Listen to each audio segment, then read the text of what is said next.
At 42, Robert was a man meticulously designed for the modern world. His life was a high-performance engine fueled by caffeine, ambition, and the relentless glow of high-resolution screens. As a senior marketing manager, his days were a blur of back-to-back video calls, complex spreadsheets, and brilliantly white PowerPoint slides. He lived in a state of managed stress, a condition he considered not just normal, but necessary for success. He wasn't unhealthy, not really. He just didn't have time to think about it. His exercise was the frantic dash between airport gates, and his diet was whatever corporate catering or a food delivery app deemed efficient. He was, in every sense, a man of his time, overworked, overtired, and convinced of his own resilience. The first time it appeared, he was in the middle of a high-stakes budget presentation. He was staring at a blindingly white slide, his entire focus narrowed on a single, critical sales projection. And then, something drifted lazily across his line of sight. It was a tiny, translucent, amoeba-like speck. He blinked, annoyed. It darted away, only to float slowly back into view when his eye stopped moving. He rubbed his eye, a reflexive, useless gesture. The speck remained, a tiny, ghostly bit of debris in the clear, blue sky world of his vision. He ignored it and finished the meeting, the speck making a final, slow pass as he clicked to the concluding slide. That evening, he did what any modern, rational man would do. He sat in front of his home computer, the events of his workday now behind him, and typed "translucent speck floating in eye" into the search bar.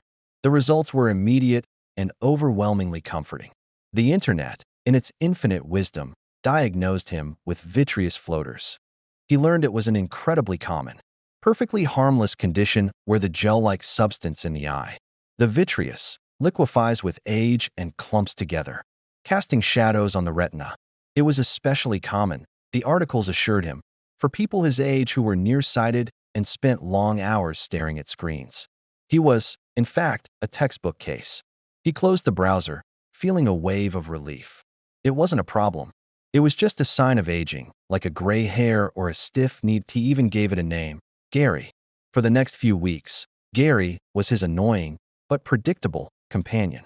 The floater would dance around his vision, most noticeable when he was looking at his monitor or the sky, a small reminder of his own mortality, but not an alarming one. It was just a new, inconvenient part of his life. Another minor ache to be filed away under getting older. He got used to it, his brain learning to edit the floater out of his daily experience. Just as it edited out the constant hum of the office air conditioning or the pressure of his watch on his wrist, the change happened on a Tuesday morning. It was subtle at first, then undeniable. He woke up, and Gary was no longer playing by the rules. He wasn't floating. He wasn't darting away when Robert tried to look at him. He was stuck. The translucent, ghostly amoeba had been replaced by a small, dark, and semi-opaque spot, fixed just off the center of his vision. He sat up in bed, blinking rapidly. The spot didn't move. He splashed cold water on his face, his heart beginning a low, anxious drumbeat. The spot remained, a permanent smudge on the lens of his life. He rationalized it. His eye was probably just dry. He'd slept on it funny. It was just a new, more annoying phase of the floater, but this was different, and he knew it. Trying to read his emails was a new form of torture, the dark spot obscuring letters, forcing him to constantly shift his gaze. Driving to work was worse. The spot was a constant, maddening distraction, a tiny eclipse blocking out a piece of the world. And then, the new, terrifying symptom appeared. He was in his car, stopped at a red light. The morning sun was low, glaring off the windshield. As he turned his head, the sun caught the spot in his eye, and it flashed. It wasn't a float. It was a glint. It sparkled, a tiny, brilliant, blinding pinprick of light, like a microscopic diamond. It was so sudden and so bright that he flinched, a small gasp escaping his lips. He pulled over to the side of the road, his hands shaking on the steering wheel. Floaters were shadows. They didn't shine. A cold, unfamiliar dread began to settle in his stomach. This was not a harmless clump of gel. This was something else. This was something in his eye, and it was reflecting the sun. The glinting, shimmering quality of the spot in his eye changed everything.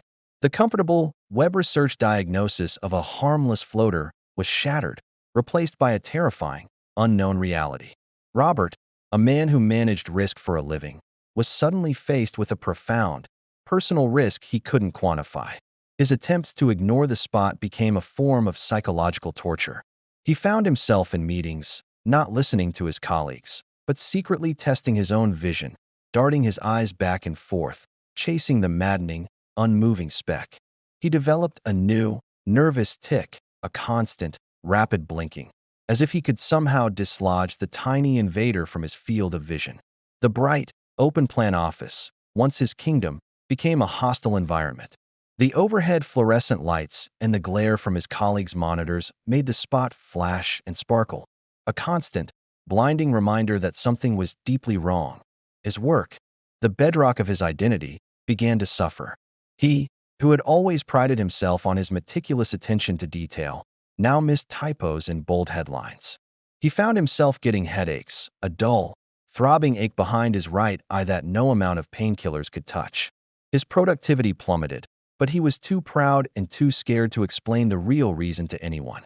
He blamed it on stress, on a lack of sleep, on a migraine, all while the real problem remained locked behind his eye, a tiny, glittering secret. The final straw came during a video call with his most important client. Robert was sharing his screen, walking them through a critical campaign strategy. He moved his mouse to point to a key data point, and his hand hesitated. The dark spot, his unwanted companion, was hovering directly over the exact number he needed to read.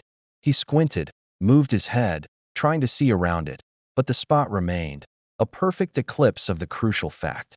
"Robert, is that the correct quarterly figure?" the client asked, her voice sharp with confusion. He had been pointing to the wrong line. He stammered, apologized, blaming a lagging connection. He ended the call abruptly, his face hot with humiliation. He was a professional, and he could no longer perform the most basic functions of his job. The tiny speck was no longer an annoyance. It was a saboteur. That afternoon, he called an ophthalmologist. The urgency in his voice, his description of a fixed, dark spot with flashing, cut through the usual 3-week waiting list. The receptionist, recognizing the classic keywords for a potential retinal detachment, booked him for an emergency appointment the very next morning. That night was the longest of his life. He lay in the dark, his eyes wide open, imagining the worst. Was his retina tearing? Was he going to go blind in one eye? He thought about his career, his ability to drive, his entire, screen-dependent life. It was all balanced on the delicate, gelatinous structure of an eyeball, and it seemed to be failing. The ophthalmologist's office was a dark, quiet space filled with complex, futuristic-looking machines. Dr. Aris, a calm, precise woman with a soothing voice, listened patiently as Robert recounted his story. He told her about the initial Gary, the floater, the online diagnosis, and then the terrifying change, the fixed spot, the darkness, and the impossible, metallic glint. She nodded, her expression unreadable. "You were right to come in immediately," she said. "A new, fixed spot, especially with any kind of flashing, is something we take very seriously. Let's dilate your pupils and get a good look at what's going on in there." After the burning sting of the dilation drops, he sat in the dark, waiting, his pupils wide and his nerves frayed. He was led to the slit lamp, a machine that looked like a complex microscope. "Okay, Robert, place your chin here, forehead against the bar. Just look straight ahead for me." The light was blindingly bright, a miniature sun flooding his dilated eye. He braced himself, ready for the verdict, expecting to hear the words retinal tear or detachment. He was not prepared, in any way, for what she said next. "Doctor." Aris was silent for a long, agonizing moment. He could hear the faint click of her adjusting the focus, the sound of her breathing. "Well," she said, her voice no longer just calm, but laced with a new, sharp note of clinical astonishment. "I can see it. Is it a tear?" Robert asked, his voice barely a whisper. "No," she said slowly, pulling back from the microscope. "It's not a tear, and it's not a floater." She swiveled in her chair to face him, her eyes wide with a look of profound, almost academic, disbelief. "Robert, what you have in your eye is a tiny, glittering, highly reflective crystal, and it's lodged in one of the small arteries in your retina. It's a Hollenhorst plaque." Robert stared at her, the medical jargon meaningless. "A plaque? What does that mean?" Dr. Aris leaned forward, her expression now one of extreme gravity. It means, Robert, that your eye problem isn't an eye problem at all. It's a heart problem. And you are, without exaggeration, a walking time bomb for a massive stroke. Robert stared at her, the words stroke and time bomb echoing in the small, dark room. They were abstract, nonsensical. They were terms for his aging, sedentary father, for alarming public health commercials, not for him. He was 42. He had a quarterly review next week. A stroke was an event, a catastrophe, and his life was a series of managed tasks. This was a mistake.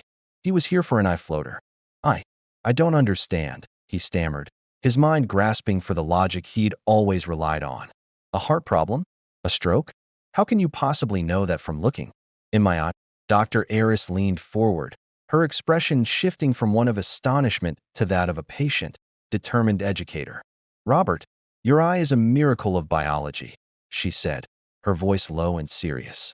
It is the only place in the entire human body where I can look directly at your blood vessels, your arteries and veins, in their natural state, without ever cutting you open. It's a literal window into your cardiovascular system. What I see in your eye is a direct reflection of what is happening in the rest of your body. She swiveled and pointed to a large, anatomical chart on the wall. That crystal I see, that glint, it's a tiny, razor-sharp piece of cholesterol. It's called a Hollenhorst plaque. It's as hard and reflective as a piece of glass. She let that sink in before delivering the next, more terrifying, fact. The most important part is this: it didn't grow in your eye. It traveled there. It's an embolus. It broke off from a much, much larger deposit of plaque, a blockage, somewhere else in your body. Given the highway of your arteries, the source is almost certainly your carotid artery. She pointed to the side of her own neck, the main artery that supplies your entire brain and your eyes with blood. You have a large, unstable, atherosclerotic plaque, a blockage, building up in your neck. Robert's face was pale, his hands gripping the arms of the examination chair. So, he said, his voice barely a whisper, that Gary floater, it's a piece of plaque. Exactly, Dr. Aris confirmed. The tiny artery in your retina is microscopic.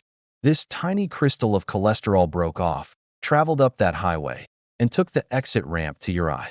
The artery was too small for it to pass, so it got stuck. It's a logjam. That dark spot you've been seeing? That's a tiny, permanent blind spot. It's a small patch of your retina that is now dead. It's starved of oxygen. You have already had, Robert, a mini stroke. An ocular stroke. The spot is the scar. He felt a wave of nausea. A dead spot. In his eye? Can you get it out? He asked, his mind still fixed on the symptom, not the cause. No, Dr. Aris said, her voice now sharp and urgent, forcing him to understand. We can't get it out, and it doesn't matter. You are completely focused on the wrong thing. That tiny crystal is not the problem. It is the warning shot. It is the bullet, not the gun. The gun, Robert, is the massive, unstable plaque still sitting in your neck. That plaque is like a volcano, and it just proved to us that it's active. It spat a piece of shrapnel into your eye. You should be on your knees, thanking that tiny crystal. It just saved your life. She stood up, her calm demeanor gone, replaced by a frighteningly controlled urgency. We have to answer one question, and we have to do it right now. What if the next piece that breaks off isn't the size of a grain of sand, but the size of a pea? A piece that big won't take the tiny, insignificant turn to your eye. It will go straight up into the main artery of your brain, the middle cerebral artery. It will block all blood flow. You won't get a dark spot. You will have a massive, catastrophic stroke. You could lose the ability to speak. You could lose all feeling on one side of your body. You could die instantly. And the fact that you saw a warning crystal first is a one-in-a-million miracle. The carefully constructed artifice of Robert's life, the deadlines, the stress he managed, the late-night fast food, the skipped checkups, it all collapsed in on itself. He wasn't a successful 42-year-old. He was a 42-year-old with the internal plumbing of a senior citizen, a man who had been ignoring his body's screams for years. The glint in his eye wasn't an annoyance. It was a harbinger of his own death. Dr. Aris was already on her phone, her thumb flying across the screen. This is no longer an eye appointment, Robert. This is a vascular emergency. I am calling Dr. Chun, the best vascular surgeon at University Hospital. You are not going home. You are not going back to the office to clear your desk. You are going directly to the ER, and I am calling ahead to have them meet you. You need an emergency carotid ultrasound. We need to know just how blocked that artery is. And we need to know it today. Asterisk. The taxi ride to University Hospital was a disorienting, 20-minute journey into a new reality. Robert sat in the back seat, the sterile, antiseptic smell of the eye clinic still clinging to his clothes. He was a man in a tailored suit, on his way to a surgical emergency, holding nothing but his briefcase and a small, terrifyingly urgent referral note. His mind was a fractured mess. He kept trying to access the part of his brain that managed logistics. He needed to call his team, reschedule his 3 p.m., email his wife, but a new, primal fear had taken over, a cold, flooding panic that short-circuited all rational thought. He was not a manager in control. He was a patient, a time bomb, a 42-year-old man who had been diagnosed by an eye doctor as being on the verge of a massive stroke. The world outside the taxi window looked impossibly normal, people walking, a city functioning, all of them blissfully unaware that their own bodies could be silent. Ticking vessels of betrayal that he walked into the ER, a chaotic sea of visible, audible suffering. A man was groaning, his arm at an unnatural angle. A woman was coughing, a sound so what it was frightening. A child was screaming. Robert felt like an imposter. He walked to the triage nurse, a calm, exhausted-looking woman, and felt ridiculous. "Hi," he said, his voice sounding thin and strange. I feel fine, but my eye doctor, a Dr. Aris, just sent me here." She said I might be having a stroke. The word, spoken by him for the first time, sounded like a gunshot in the noisy room. The nurse's exhausted demeanor vanished. Her eyes snapped to his, sharp and focused. "Dr. Aris? Hollenhorst Plaque?" she asked, her voice low and urgent. Robert, stunned that she knew the term, just nodded. "Okay," she said, her entire body language changing. "Sit right here. You're next." The rules of the corporate world, of waiting your turn, were gone. Dr. Aris's phone call had been a golden ticket, a VIP pass that bypassed the line of visible trauma and flagged him as the most critical patient in the room, within minutes. He was in a gown, on a gurney, in a curtained-off bay. His suit, the armor of his identity, was in a plastic bag on the floor. A nurse was efficiently taking his blood, and a new doctor, a tall man with a lean, intense face, introduced himself. "Robert, I'm Dr. Chun, the vascular surgeon on call. Dr. Aris has given me a very clear picture of what she found. We're not going to waste any time. We're taking you for an immediate carotid duplex ultrasound. It's painless, and it will tell us exactly what we're dealing with." Robert was wheeled through a maze of corridors into a dark, quiet room, a stark contrast to the ER's chaos. A sonographer, a kind-faced woman, applied a cold, clear gel to his neck. "Just stay still, Robert," she said to Dr. Chin stood beside her, his arms crossed, staring intently at the monitor. Robert could only lie there, staring at the acoustic tiles of the ceiling. The only sound in the room was a rhythmic, pulsing whoosh, whoosh, whoosh. He realized with a jolt that it was the sound of his own blood, struggling to get through the blockage in his neck. It sounded turbulent and angry. The sonographer was silent, moving the transducer in tiny, precise increments. She and Dr. Chun were having a quiet, technical conversation, their words a string of meaningless numbers and medical terms. "There's the bifurcation. Velocity is wow? Look at that spectral broadening. Okay, I'm on the ICA. Stenosis is critical." After what felt like an eternity, Dr. Chun let out a long, slow breath. He froze the image on the screen, a chaotic swirl of red and blue color. He turned to Robert, his face completely devoid of any comforting platitudes. "Robert, Dr. Aris was not exaggerating. In fact, she may have understated the risk." He pointed to the screen. "This is your left internal carotid artery. This is the main highway to the left side of your brain. This gray, shadowy mass you see here, this is the plaque. This tiny, narrow jet of color. That is the only channel your blood has left to get through." He looked Robert directly in the eye, and the finality of his next words was absolute. "A 50% blockage is serious. A 70% blockage is where we start to urgently discuss surgery. Robert, Your artery is 95% occluded. What you have been living with, walking around with, is a tiny, 5% wide thread of an artery supplying half of your brain. The plaque isn't just large. It's what we call ulcerated. It's crumbling. It's actively falling apart. That's what sent that crystal to your eye. Robert's mouth was dry. 95%. He had been living on a 5% thread. The floater, Robert whispered. It wasn't a warning shot for a future event, Dr. Chen said, finishing his thought. It was a miracle that it wasn't the event. A piece of plaque broke off, and by sheer, dumb luck, it was small enough to take the tiny, insignificant turnoff to your eye. If a piece even 1 millimeter larger had broken off, it would have gone straight to your brain. We wouldn't be having this conversation, Robert.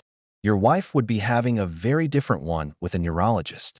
Dr. Chen wiped the gel from his own hands, his mind made up. So, here is what is going to happen. There is no managing this with statins. There is no thinking this over. We are in a state of acute, critical emergency. You are not leaving this hospital. You are being admitted directly to the stroke watch unit for constant monitoring. I am clearing my schedule. We are performing surgery. First thing, tomorrow morning. Robert, who an hour ago was worried about a PowerPoint slide, was now faced with a new, terrifying reality. Surgery? What? What surgery? Carotid endarterectomy, Dr. Chen said, as if describing a simple plumbing repair. I am going to make an incision in your neck. I am going to temporarily clamp the artery, cut it open, and with my own hands, I am going to scrape that plaque clean. I am going to rebuild your highway. It's the only way to stop the inevitable. That night in the stroke watch unit changed Robert forever. He was no longer a manager responsible for million-dollar budgets. He was a fragile patient, tethered to a cardiac monitor that translated his anxiety into a frequent, beeping rhythm. He finally called his wife, and the conversation, filled with such raw, frightened intimacy, felt like the first time they had ever truly spoken. He stumbled through the explanation. The floater, the glint, the crystal, the 95% blockage, the surgeon's blunt verdict. The silence on the other end of the line was heavy, a vacuum of shared shock, before it finally broke with a quiet, terrified sob. She was at the hospital within the hour, pale, wide-eyed, holding his hand as if he were already a ghost. The ambitious, carefully planned future they had been building was a fragile house of cards. Nearly toppled by a microscopic piece of cholesterol, the morning came with the cold, pre-dawn efficiency of a hospital shifting gears. Robert was wheeled to a pre-op bay, a bustling limbo of blue gowns and consent forms. Dr. Chen appeared, his intense face now calm and confident, the energy of a man in his element. Robert, he said, his voice reassuring, I've done this procedure thousands of times. The highway is closed for repairs. When you wake up, it will be wide open. You are doing the right thing. That little crystal in your eye gave you a gift. We're going to honor that gift now. Robert, adrift in a sea of sedatives and surrender, could only nod, entrusting his entire existence to those steady, skilled hands. The last thing he saw before the anesthesia took him was the bright, circular surgical light above him, a perfect, blinding white circle. Like a tunnel to whatever came next, the surgery was an act of precise biological plumbing. Dr. Chen made a clean, 4-inch incision along Robert's neck. He navigated carefully through the delicate landscape of nerves and muscles, exposing the large, pulsating, deep red carotid artery. It was visibly diseased, its outer wall rigid and lumpy, not the supple, healthy vessel it was supposed to be. The team expertly diverted his blood flow through a temporary shunt, a bypass tube that would keep his brain supplied with oxygen while the main highway was clamped. Dr. Chen applied the clamps. The artery was isolated. With a scalpel, he made a small incision, and the reality of Robert's condition was laid bare. The inside of the artery was almost completely occluded with a thick, yellowish, crumbly substance, the plaque. It was like hardened, calcified paste, a grotesque monument to a decade of stress, fast food, and missed checkups. With delicate, specialized tools, Dr. Chen methodically scraped and shelled out the entire rock-hard blockage, removing it in one long, horrifying piece. The artery, once a choked, useless pipe, was now a wide-open, clean channel. He stitched it closed with sutures thinner than a human hair, removed the clamps, and watched with satisfaction as the vessel pulsed with a full, healthy, unobstructed flow of blood.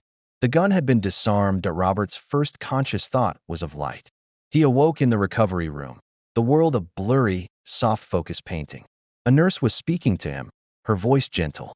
"Robert, the surgery is all over." It went perfectly. He felt a dull, throbbing ache in his neck, but beneath it, he felt something else. He felt a strange, clean clarity, a brightness in his head that he now realized had been missing. It was as if a dimmer switch he never knew existed had suddenly been turned all the way up. His wife was there, her eyes red, her hand gripping his. He had made it to the other side. The tiny dark spot in his eye was still there. Dr. Aris had been right. The scar on his retina was permanent, but it was no longer a source of terror. It was a reminder. It was his permanent, lifelong souvenir of the bullet he had miraculously dodged. He was a 42-year-old man who thought he was at the peak of his career, when in fact, he was a 42-year-old man living on a 5% thread of blood flow, days or weeks away from a devastating, fatal stroke. His high-speed life wasn't a sign of his success. It was the very engine of his near-total destruction. He had been blind, in every sense of the word, until a tiny, glittering crystal, a piece of his own dying artery, had drifted into view and forced him to see the truth.